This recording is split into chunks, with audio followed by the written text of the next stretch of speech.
Today I'll be sharing about how Jesus showed compassion to his followers.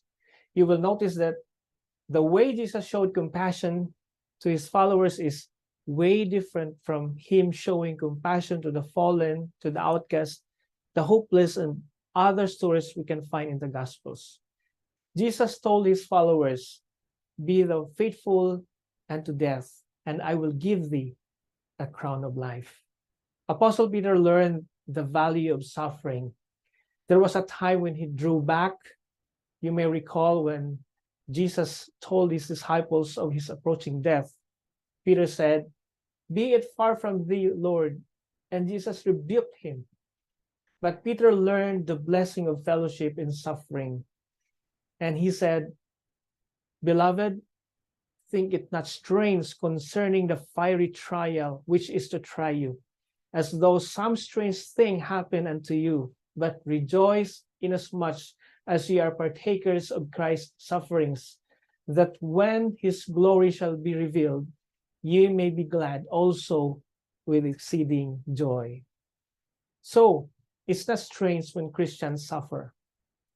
You find a similar message from Paul, where he wrote, "For unto you it is given on behalf of Christ, not only to believe on him, but also to suffer for his sake."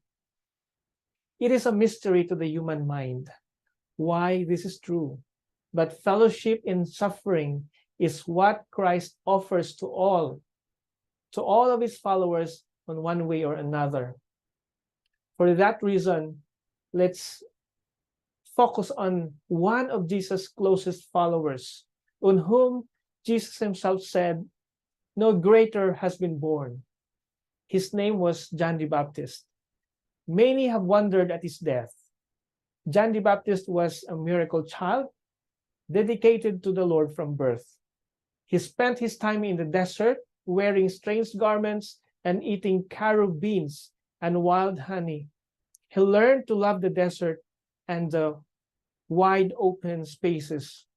When his public ministry began, announcing the soon coming Messiah, he didn't spare any words. He even rebuked King Herod about his marriage.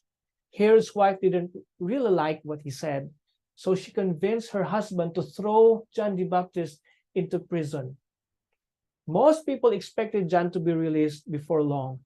They were sure that the regard of the people and even of King Herod himself would ensure John's safety.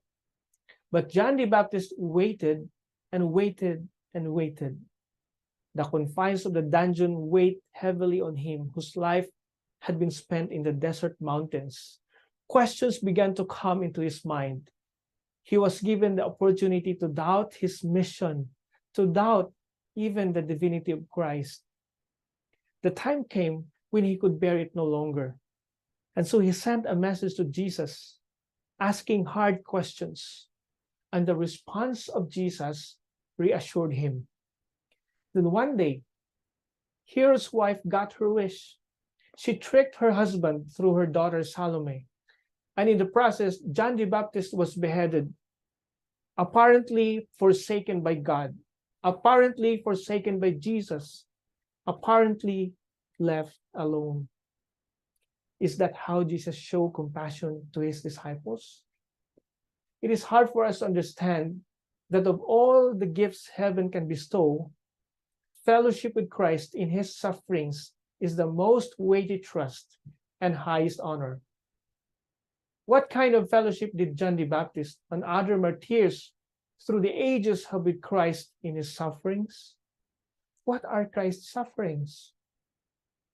In the first place, we know that Christ suffered because of righteousness. It was not suffering on the account of his sin.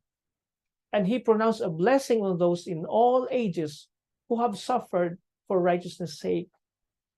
Jesus also suffered for the sake of others. He is the supreme example of one who was willing to lay down his life for his friends. And others in all ages have joined him in that. We have heard their stories, and John the Baptist experienced this kind of suffering.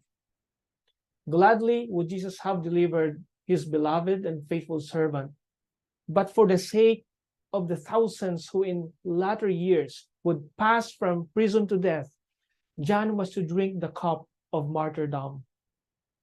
John the Baptist blazed the trail for other disciples, all but one whom would die a martyr's death. And the disciples paid the ultimate price, blazing the trail for the martyrs who followed them. And the martyrs who followed blazed the trail for us today, who are still living in a world of pain, heartache, separation, and death. We can perhaps understand John's dying for the sake of martyrs to come, but have you ever asked, why did the martyrs have to die? We know to begin with that God designed his world so that the rain falls on the just and on the unjust. The sun shines on the good and on the bad. If good things happen only to good and bad things only to the bad, it wouldn't be long before a world full of people would be serving God only for what they could get out of him. But God wants only the service of love. He has never promised his followers, skies always blue. He has not promised release from troubles that come from living in this world of sin. The Bible teaches that at the end of 1,000 years, Jesus comes back to this world for the third time. And everyone who has ever lived will meet for the first and last time. There will be some on the outside of the city looking in, and there will be some on the inside of the city looking out. On the outside of the city will be some from the days of the flood, when the thoughts of men's hearts were only evil continually. And they will shake their fist at God and say, it's not fair. It was too hard to serve you in the time in which I lived. And perhaps you can imagine a voice from somewhere inside the city that says, Noah, will you please step up on the wall? And as Noah stands up, the people from the days of the flood will have nothing more to say. We can see a group outside the city on that day who lived at the time of Israel's apostasy, and they give in to the pressure and become worshippers of Baal. They shake their fist at God and say, it was too hard to serve you when I was living on the earth. Why I would have been almost the only one who did. And God asked Elijah to stand up on the wall, and they have nothing more to say. We can see people from the early church, when persecution was at its height, who are on the outside of the wall and who shake their fist at God and say, it was too hard to serve you in my time. They were going to kill me if I spoke out boldly for Jesus Christ. And God sent Stephen to the wall, and they have nothing more to say.